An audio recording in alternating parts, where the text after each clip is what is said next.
இன்றைக்கி வந்து இவ்வளோ கிடச்சிருக்கு. நமக்கு வந்து அப்பப்போ வீட்டுக்கு தேவையான காயே வந்து நமக்கு ஈஸியாக கிடச்சிரும். நம்ம வீட்டில் வந்து காய்கறி போடும்போது கீழே ஃபுல்லாகவே வந்து நிறைய இலை இருக்குது. இதெல்லாமே வந்து இந்த மரத்துலேருந்து உளுந்த இலை தான். இன்னும் ஒரு வாரத்துக்கு உளும். அதுக்கப்புறமா நான் பெருக்கி ஃபுல்லாக வந்து காம்போஸ்டரில் போட்டுருவேன். ஏன்னா இந்த இலை வந்து நல்ல உரம் தான். அது வந்து நம்ம காம்போஸ்ட் பண்ணதுக்கப்புறமா நம்ம யூஸ் பண்ணிக்கலாம். இது வந்து அத்தி மரம். அப்பப்போ நிறைய அத்தி பழம் காய்க்கும். நல்லா சாஃப்டாக இருக்கும் சாப்பிட்றதுக்கு. இங்கே வந்து ஒரு ஆரஞ்சு செடி இருக்குது. அதில் வந்து ஒரே ஒரு ஆரஞ்சு தான் இந்த வாட்டி காய்ச்சுது. அதில் வந்து நல்ல கலர் வந்திருக்கு. நான் இதை வந்து பறிச்சிட போகிறேன்.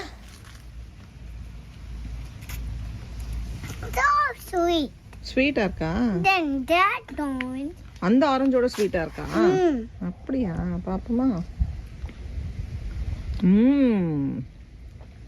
I told you.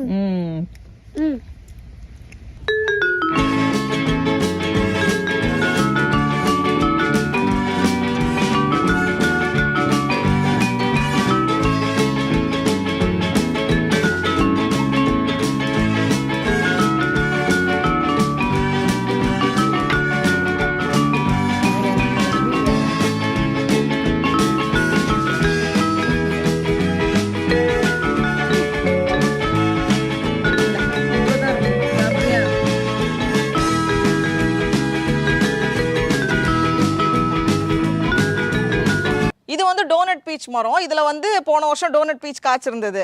இது ஃபுல்லாகவே வந்து இந்த வருஷம் நிறைய பட்டு வந்திருக்கு. மோஸ்ட் ப்ராபப்ளி இதில் எல்லாத்துலேயுமே காய் பிடிக்கும்னு நினைக்கிறேன். இங்கே வந்து 2 தக்காளி இருக்குது. அது கொஞ்சம் அப்படி இங்கே உடஞ்சிடுச்சா நான் வெயிட்டு தாங்க முடியாமல். இப்போ நம்ம எங்கே போயிட்டுருக்கோம் அப்படின்னா கரும்பு வெட்டுறதுக்கு. பொதுவாக வந்து நம்ம ஜனவரியில் தானே வந்து கரும்பு கிடைக்கும். இது வந்து நம்ம வீட்டில் இருக்கிறதுனால நமக்கு வந்து எப்பப்போ தேவையோ அப்பப்போ கட் பண்ணி சாப்பிட்டுட்ருக்கோம். இன்றைக்கும் வந்து 2 கரும்பு நல்லா விளைஞ்சிருக்கு. நான் வந்து அதை பறிக்கிறேன்.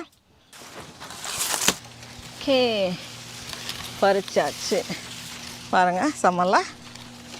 ஆனால் இன்னும் அந்த பர்பிள் கரும்பு விளையிறதுக்கு இன்னும் கொஞ்சம் டைம் ஆகும். இன்னும் ஃபுல்லாக ரெடி ஆகலை. ஜனவரியில் பறிக்கலாம். அது இங்கே பாரு, இப்படி கிடைச்சா எதுவும் கிடைக்காது.